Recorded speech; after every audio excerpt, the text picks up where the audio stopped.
frères et sœurs dans la foi, que la grâce de l'Éternel vous accompagne chaque jour, comme une lumière qui dissipe les ombres. Et même au cœur de la nuit, lorsque les défis se présentent, que vos cœurs trouvent un chant de louange et que vos prières s'élèvent vers le Dieu de votre vie, qu'elle nous fortifie et nous apporte paix et espérance aujourd'hui et toujours. Amen.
Chers amis de Christ, le psaume 42 et particulièrement le verset 8 nous est proposé ce matin. Le jour, l'Éternel m'accordait sa grâce.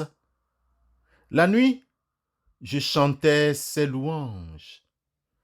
J'adressais une prière au Dieu de ma vie. Ce psaume s'inscrit dans le cri d'un psalmiste en exil ou dans une situation de grande détresse.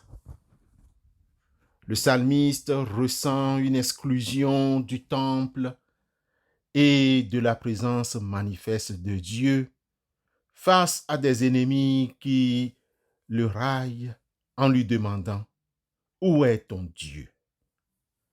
C'est le cas de quelqu'un qui se sent en exil sur une terre étrangère, dans un contexte d'exclusion et de rejet. Le psalmiste exprime une soif ardente de Dieu, une âme abattue, mais qui ne résigne pas. Malgré ses larmes et son accablement, il maintient une espérance en Dieu, se rappelant les temps de louange et la certitude que Dieu est le Dieu de sa vie.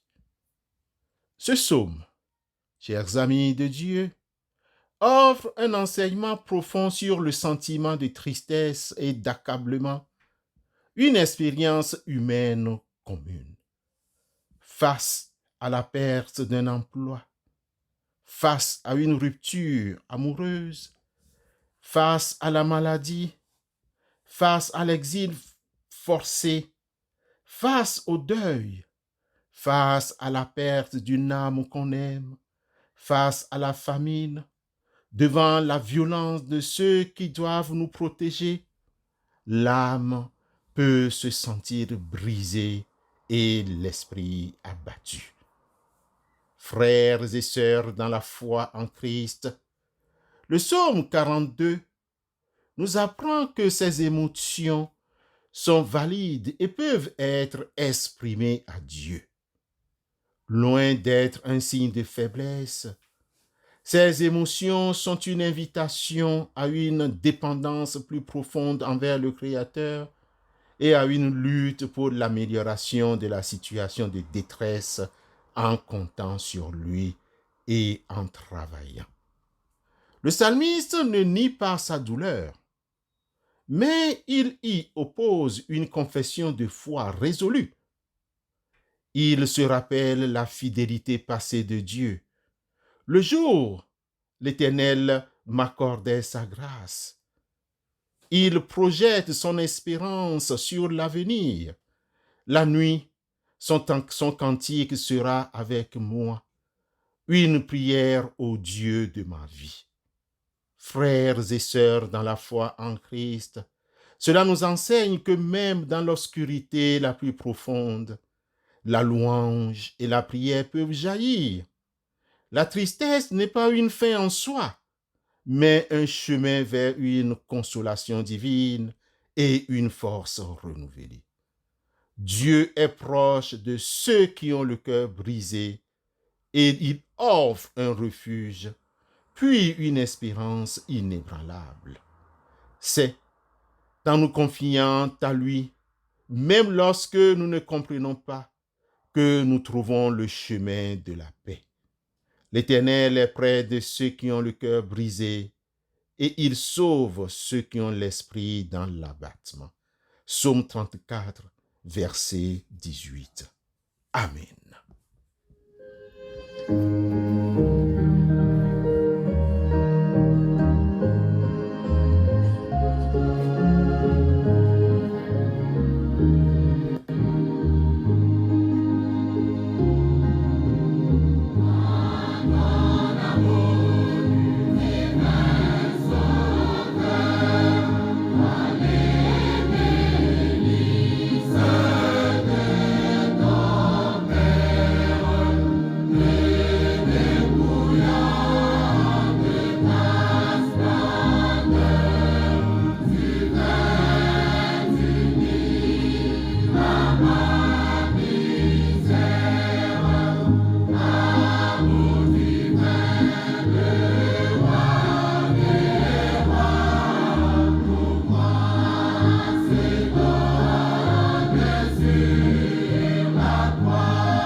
Père céleste,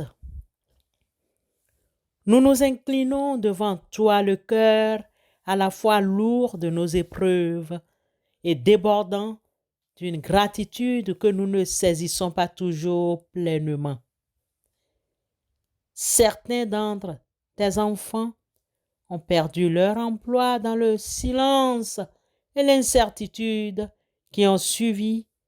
Tu as révélé de nouvelles voies et l'opportunité de réaligner nos pas sur tes desseins parfaits. Merci pour la rupture amoureuse, car bien que la douleur ait été vive, tu as commencé à penser nos blessures, nous rappelant la plénitude de ton amour inconditionnel et la puissance de ta restauration. Nous te rendons grâce pour la maladie, car dans notre vulnérabilité la plus profonde, nous avons expérimenté ta force inébranlable, ta guérison, ta patience et ta capacité à nous soutenir au-delà de toute compréhension humaine.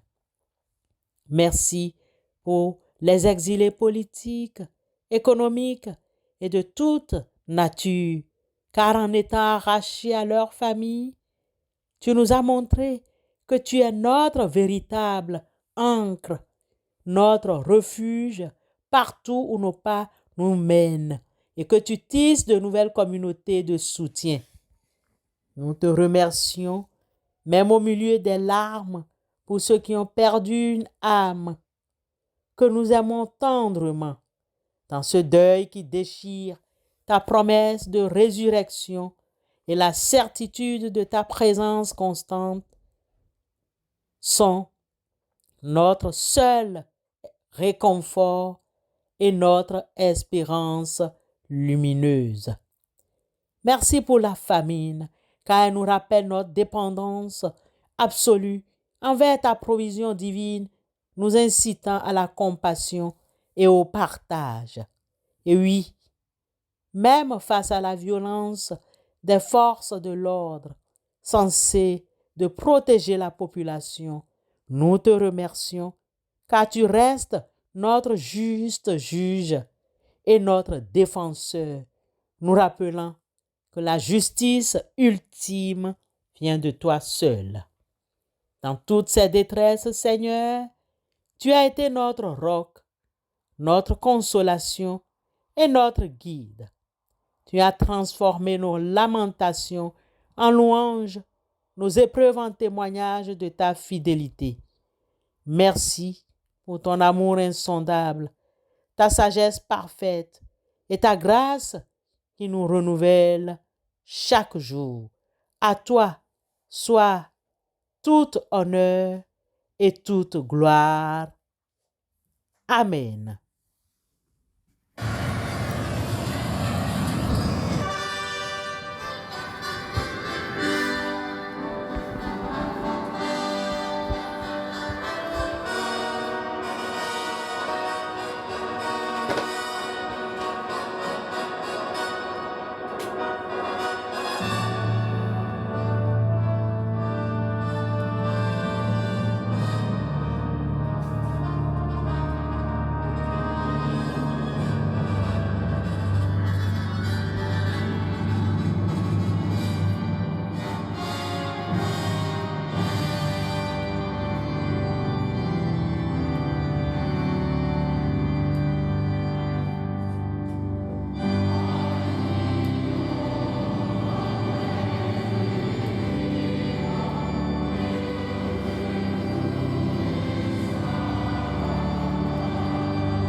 Chers amis de Christ Jésus, dans les défis de la vie, que le jour vous apporte la grâce de l'Éternel, une lumière constante même lorsque l'obscurité menace.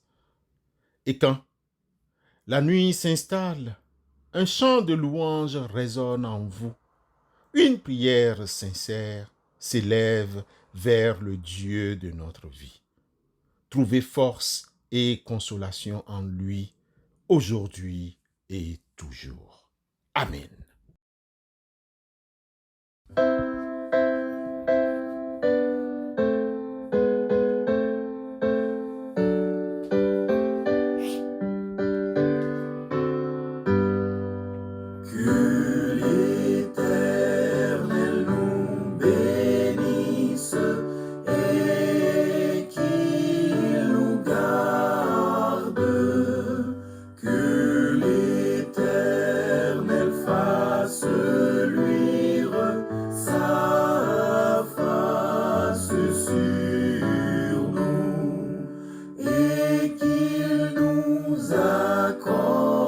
Sa grâce et qu'il nous accorde sa grâce. Que l'Éternel tourne sa face vers nous et nous donne la paix. Que l'Éternel tourne sa face vers